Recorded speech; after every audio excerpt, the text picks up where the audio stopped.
What I've learned is that when a woman feels understood, it's easier for her to feel loved. And when she feels loved, she's more inclined to give more of herself.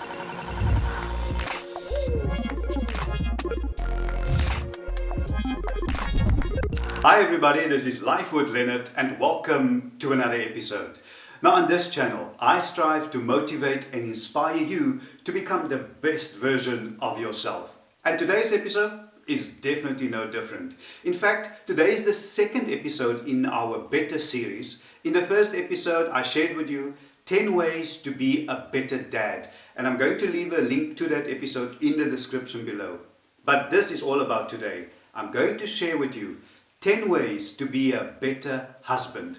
Now, I've done a couple of similar episodes before, and those episodes you can watch in conjunction with this one. Episodes like 10 qualities of a good man, 8 things that every daughter needs to hear from her father, and 8 things that every dad needs to teach his son. And I remember the other episode as well, it was how to speak like a gentleman. So I would advise you to watch those episodes as well. It will give you a very good idea and help you to be a better husband. Now, I'm always amazed at how some older couples, how they somehow solve their differences in their relationship, and how they are so much more patient and loving and caring and considerate and compassionate towards another.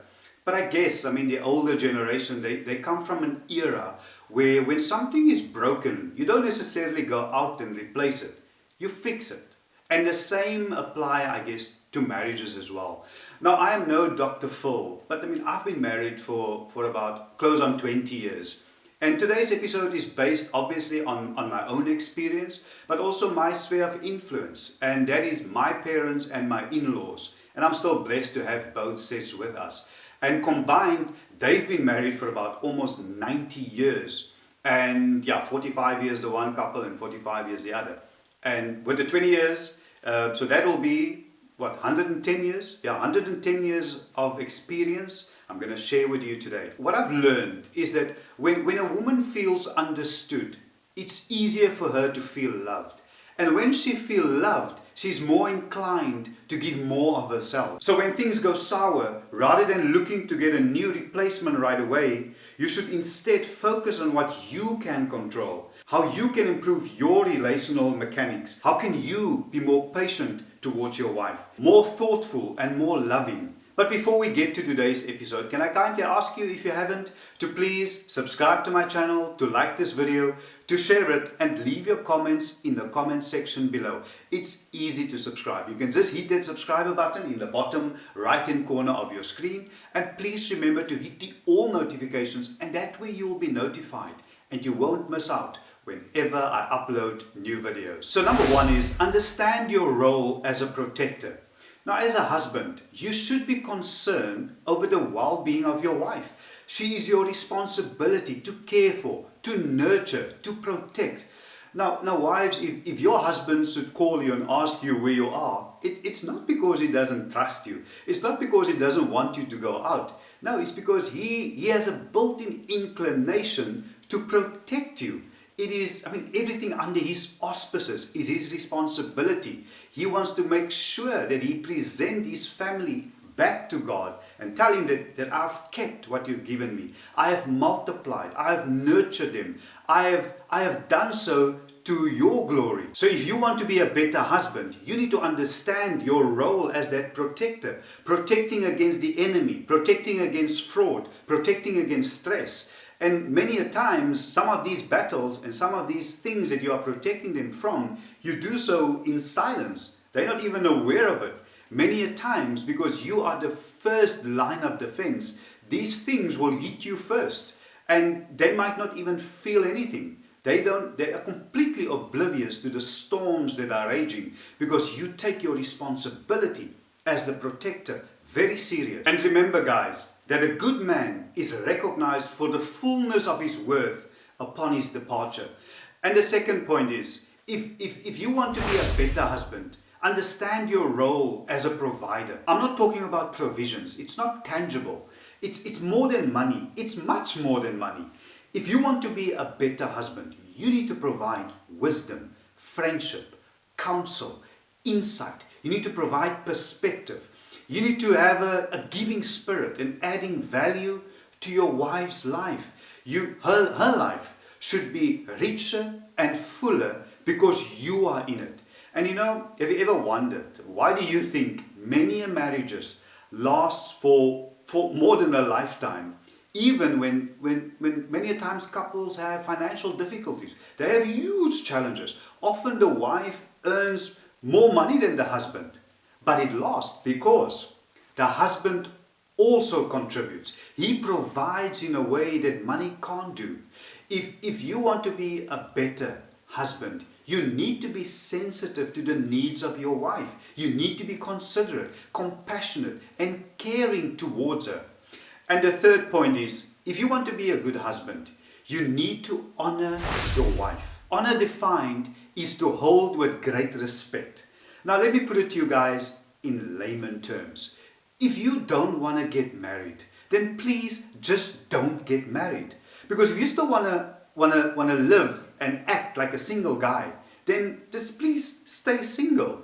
You're never going to be that older guy saying that I wish I had more affairs. I wish I hurt my wife and my children more. I wish that I've embarrassed my family more. That's just not going to happen. And also, honor your wife by not having a wandering eye. I've seen it many a times that guys, they stare at other women in the malls, on the beach. It's just disrespectful. Firstly, you shouldn't do it. But secondly, they do it while their wives and everybody else can obviously see it. That's just the level of disrespect that some of these guys are portraying out there.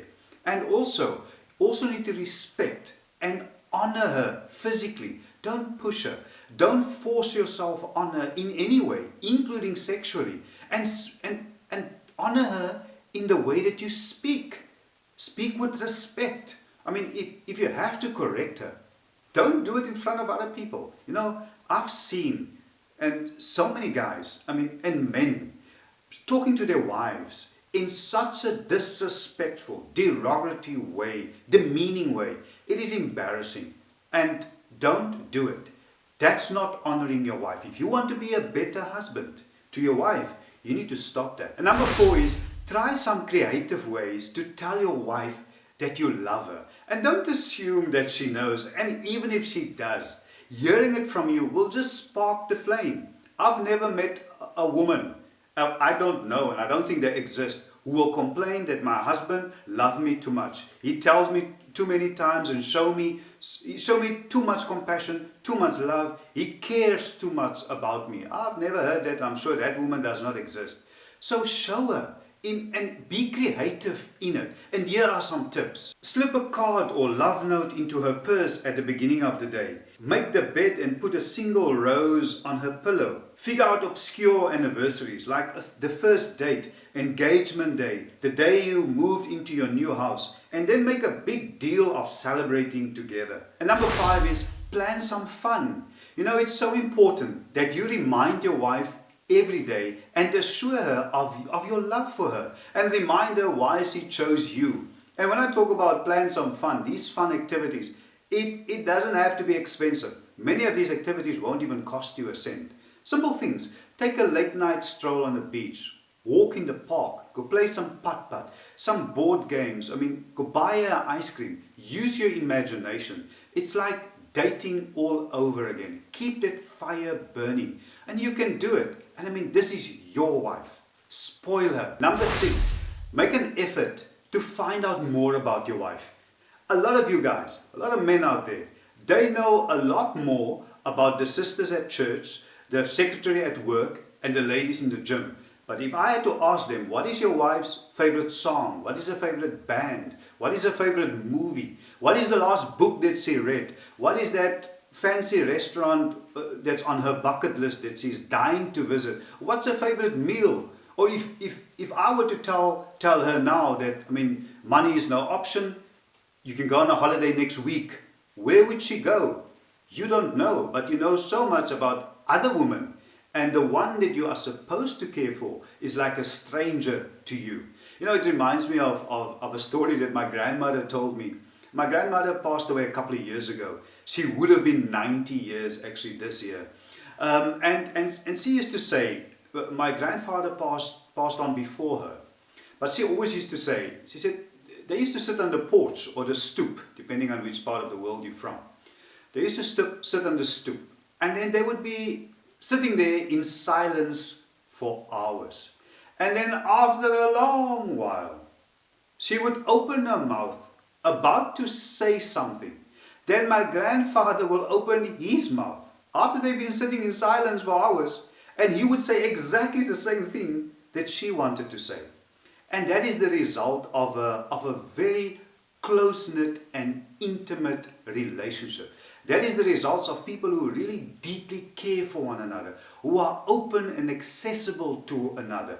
And that is also the qualities of a good husband. Listen to her, ask questions and listen to her. This is the person that you have chosen. Number 7, take on one of your spouse's responsibilities. Now, many men are chivalrous in the beginning when they first meet the love of their life. But over time, as infatuations fades and routine sets in, they have expectations. And if they are asked to help out, they'll expect something in return. The easier you make things for your spouse, the easier life will be for you. Try it out. It really works. And this will make your wife feel loved and will ensure her that you care about her. And trust me, you will be richly rewarded and you will 100% benefit from that. And number 8 is schedule a weekly date. As I mentioned before, that the early day of any relationship are filled with infatuations. But as life happens, children, work, and lots of other things, we get entangled, we get carried away, we get so busy. So it is so important that you set out a day, set out a time where you and your wife can spend some time together. And you as the husband, make sure that you take the initiative. And number 9, work on yourself. And here I want to break it down into 3 categories. Firstly, work on yourself physically, mentally, and emotionally. Now, just the physical part. I mean, it goes without saying, you need to take care of yourself. You need to watch what you eat. Eat healthy and exercise. I mean, it's not a lot, it's not a tall order. You can do it. And that's the least that you can do. And then mentally, laziness has never been an attractive attribute. It most probably never will be either. You can't be just there caught up in your circumstances. You have no more ambition. You have no more drive. You are frustrated and you're frustrating everyone around you, influencing them negatively because you have this cloud of negativity following you everywhere. You argue with everybody. I mean, it's just not nice having you around. You have no desire to better yourself. There's no drive left in you. And with that being said, when it comes to your emotional well-being, take the moments that trigger you and analyze them carefully. Do some deep work through introspection therapy or spiritual pursuits to find out what bothers you and why. Then use that realization as a starting point for self-improvement. And last but not least, learn how to properly communicate with your wife. And by this I mean understand and know her love languages. And here are a couple of tips and things that you can do. It's like, help her with the children, with the chores around the house, fix things around the house. Make sure that her car, or if she's going to drive your car, that there's gas or petrol in it. Make sure that it is serviced and safe. And you should be asking yourself, how can you be more patient towards your wife, more thoughtful and more loving? And that will help you to become a better husband. Thank you so much, everybody, for once again joining me on today's episode. If this episode was of value to you, can I kindly ask you, if you haven't, to please subscribe to my channel, to like this video, to share it, and leave your comments in the comment section below. It's easy to subscribe. You can just hit that subscriber button in the bottom right hand corner of your screen. And please remember to hit the all notifications, and that way you will be notified and you won't miss out whenever I upload new videos. And please look out for the next episode in this better series, and I promise it's going to be awesome. Thank you so much, and I will see you soon. Bye for now.